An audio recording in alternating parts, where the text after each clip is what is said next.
Assalamualaikum warahmatullahi wabarakatuh. Saya Zaskia Nanda Safa dengan NIM 2022 Di sini saya akan mempresentasikan tentang promosi kesehatan penyakit tuberkulosis dengan dosen pengampu Bapak NS Abdul Rashid, Skep, Mkep, SP, Kepkom. Nah, di sini kita masuk ke latar belakang. Tuberkulosis disebabkan oleh bakteri Mycobacterium tuberculosis yang menyebar melalui udara dan dapat memasuki tubuh manusia melalui berbagai saluran. Gejalanya meliputi batuk berdahak selama 2 minggu, batuk berdarah, sesak nafas, kelelahan, penurunan berat badan, dan juga demam. WHO memiliki strategi End Tuberculosis dengan tujuan mengakhiri epidemi TB di dunia dengan target penurunan 95% kematian akibat TB, 90% insidensi TB, dan mencegah masalah ekonomi terkait pada TB tahun 2030. Selanjutnya ada isu permasalahan. Menkes menargetkan mulai Januari tahun 2023 pemeriksaan TBC harus mencapai 60.000 kasus per bulannya. Upaya ini dilakukan untuk mendukung eliminasi TBC pada tahun 2030. Penambahan target ini untuk mendorong laju pemeriksaan TBC yang saat ini masih rendah.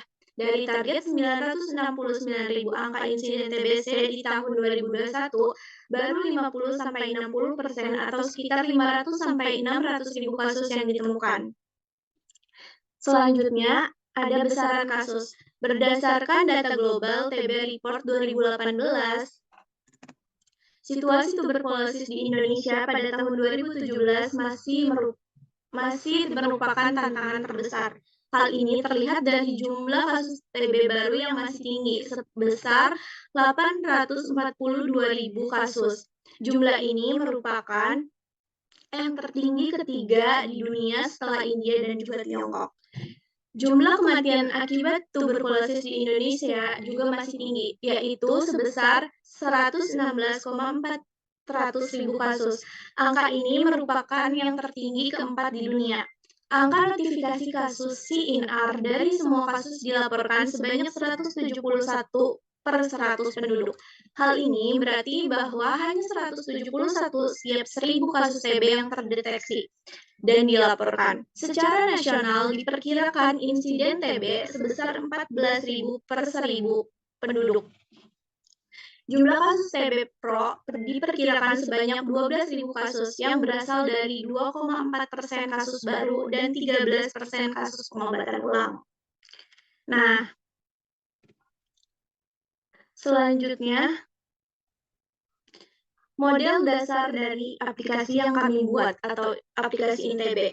Inputnya, kami mendapatkan referensi dari pedoman screening TB berdasarkan Kemenkes. Nah, prosesnya yang pertama itu ada identitas pasien yang meliputi usia, TB, dan juga BB. Yang kedua itu ada strategi penemuan pasien TB melalui screening, di mana pasien akan ditanya meliputi apakah pasien mengalami batuk, sesak napas, demam, keringat pada malam hari, apakah pasien lagi hamil, pasien memiliki diabetes, dan juga pasien adalah perokok aktif atau tidak. Yang ketiga ada diagnosa TB yang meliputi diagnosa TB paru dan juga diagnosa resiko TB.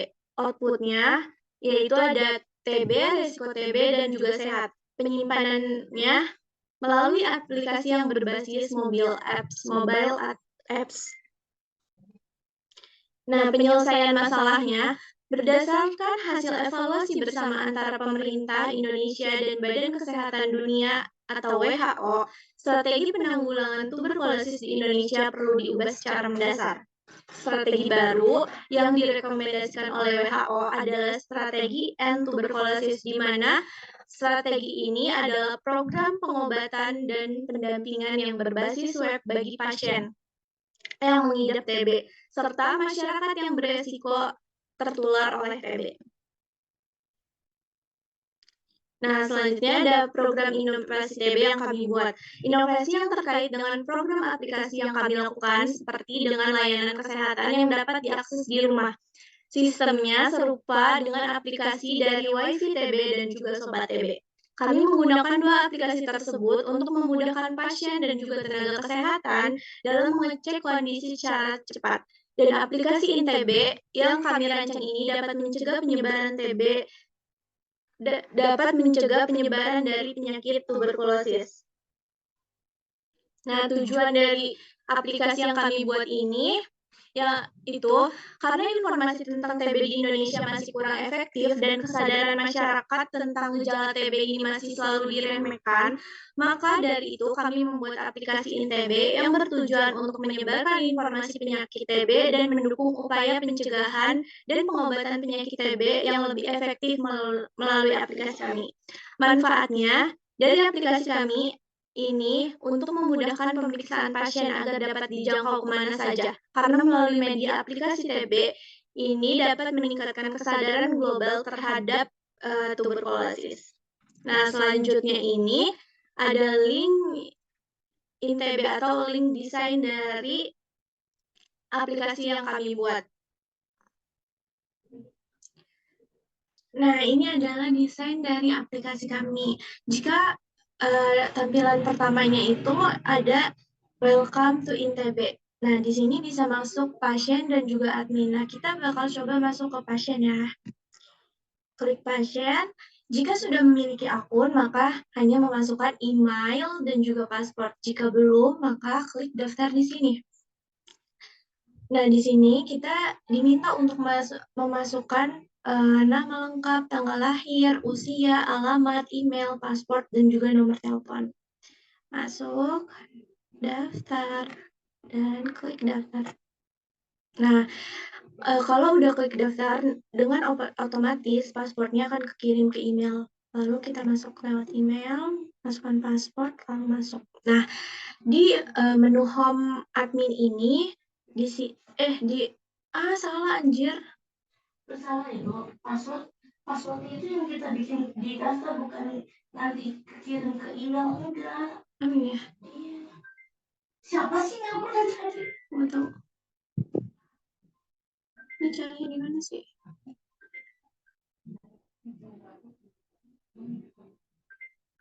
Ulang nanti.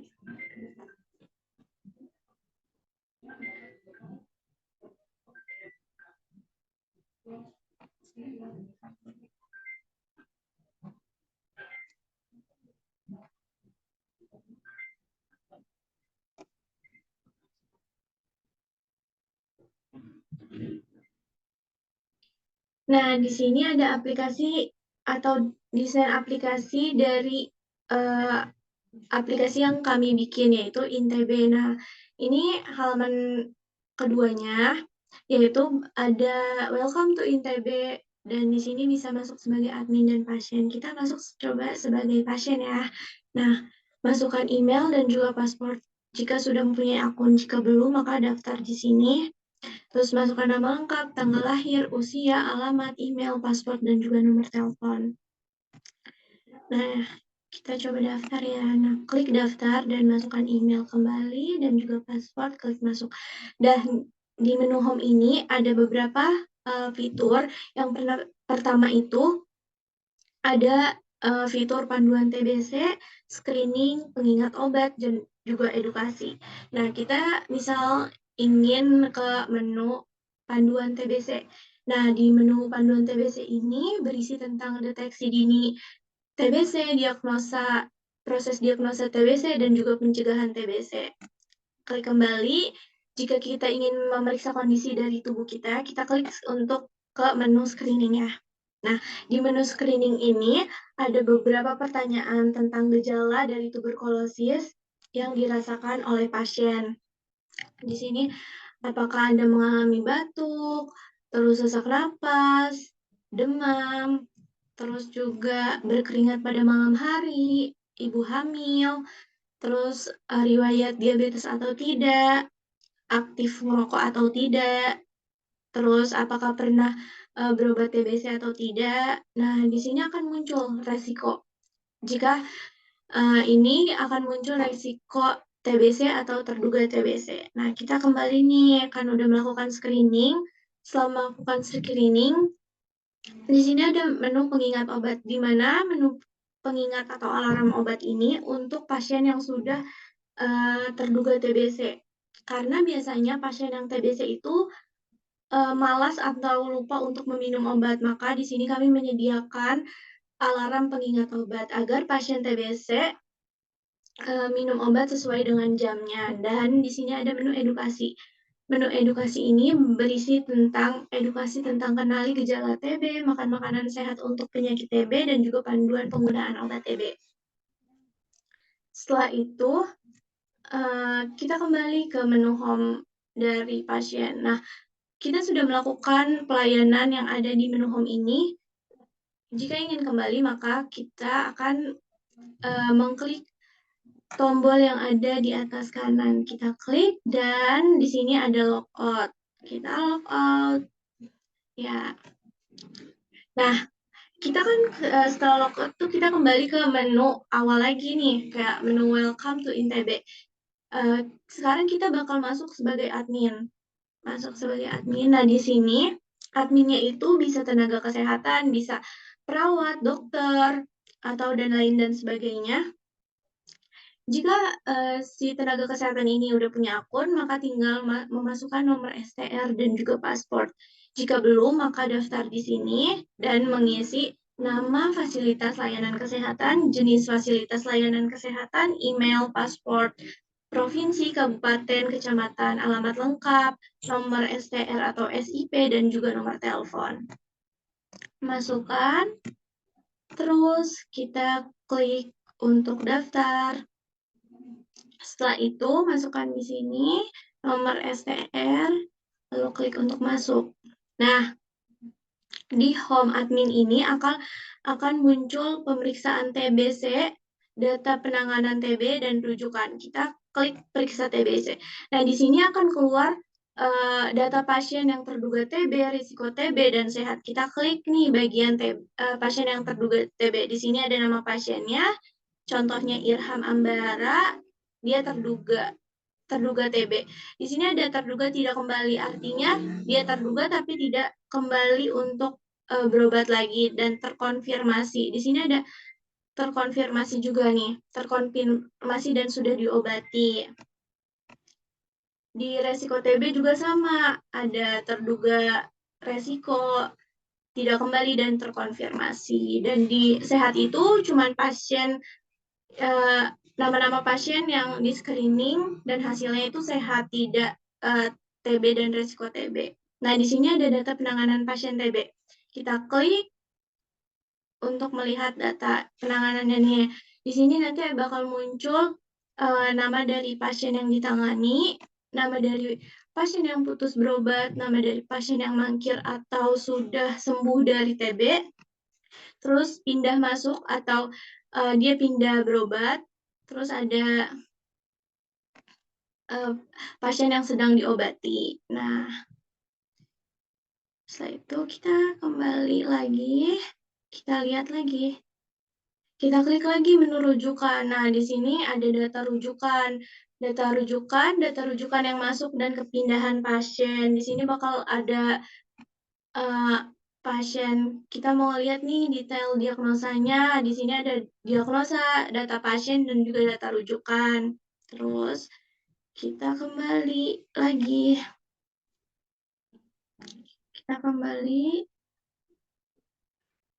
Sebentar ya teman-teman. Nah, kita kembali.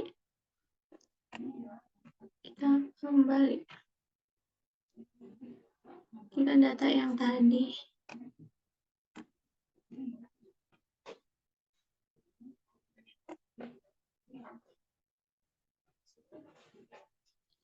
Nah, setelah itu di sini ada analisis data analisis ini data seberapa banyak pasien terduga TBC, seberapa banyak pasien yang sudah diobati, seberapa banyak pasien yang sembuh, seberapa banyak pasien yang putus dalam berobat, seberapa banyak pasien mangkir atau yang sudah sembuh TBC, seberapa banyak pasien yang pindah. Nah, kita kembali nih ke menu home. Kita kembali lagi ke menu home.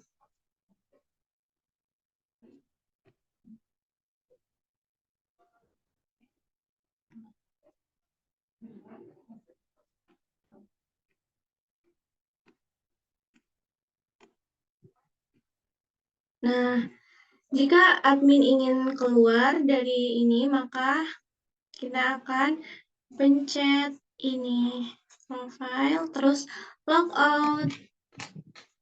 Ya.